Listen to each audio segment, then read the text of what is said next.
work at American Indian Student Support Services at the West Campus. I am a SESO assistant.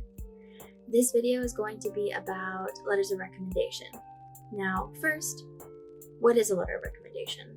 It is a letter that you use for one of three reasons, which is academic, employment, or character. Now, academic letters of recommendation are typically used to attest to your education or academic strengths or your weaknesses, as well as how you've applied yourself into a classroom. Another reason you can use a letter of recommendation is for employment opportunities. Now, this can be internships. Now, internships can be both academic and employment. So that's where you're going to have to kind of feel the grounds for that. And lastly is character. Hi guys, so this is Editing Liz, and I completely forgot to include a character letter of recommendation. Now, character letter of recommendation is more geared towards those who do not have professional work experience and only have people who can attest to your character or your teamwork ability. You can also use it when you're applying for your first job but don't have a lot of professional work experience or work experience in general. I highly recommend that you go and meet your professor face-to-face. That way you can get a response much faster. So aiSSS@asu.edu is the AISSS email. They're going to be standing in for a recommender. I title my emails when I send to a professor recommendation request if I'm asking for a recommendation. Something very fast and very easy, so that then when they see it, they can immediately send an email back. A simple greeting. Next is, this is where your elevator speech skills are going to be taken into consideration. So I'm letting them know who I am, how they know me, and class times that you meet. So like I said, Monday and Wednesdays at this specific time really helps them remember, okay, I know what class they're in. This should also be something that you include in all of your emails, regardless if you're emailing a professor, because that just helps them know that this person is in this class at this time, so I can put a name to a face. And now I'm going into what I am asking from them. Now, I always say I'm requesting a letter of recommendation from you, and always include the title of the scholarship or the internship or the graduate school that you're applying to, as well as the due date. Mind you, it is May 27th, and this is due July 1st. I've given them over a month, and that should be what you shoot for, is giving a recommender more than a month. If needed, a minimum of 2 weeks is what you should shoot for. And of course, asking for a letter of recommendation. Never demand a letter of recommendation.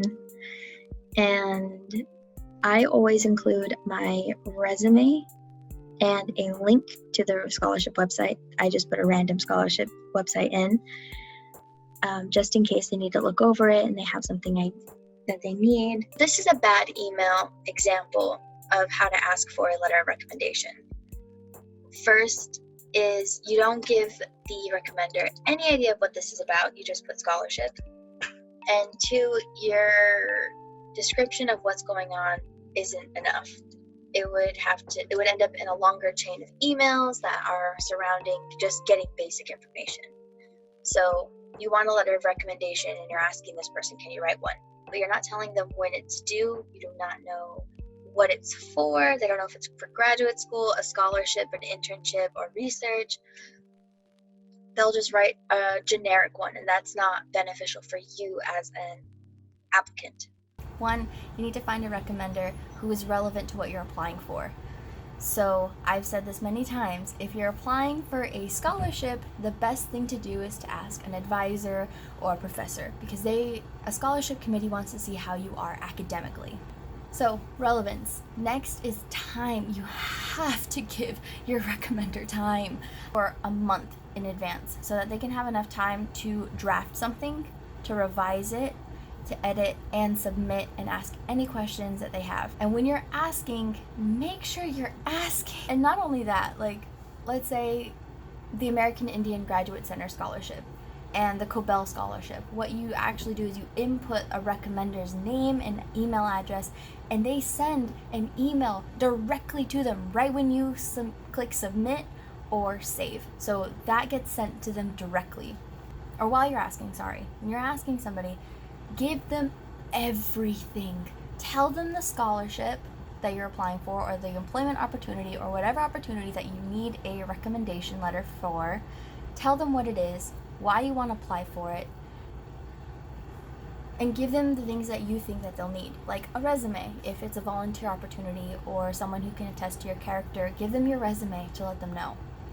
I tell them what I would like for them to focus on. So let's say I'm asking my supervisor, who is also my advisor,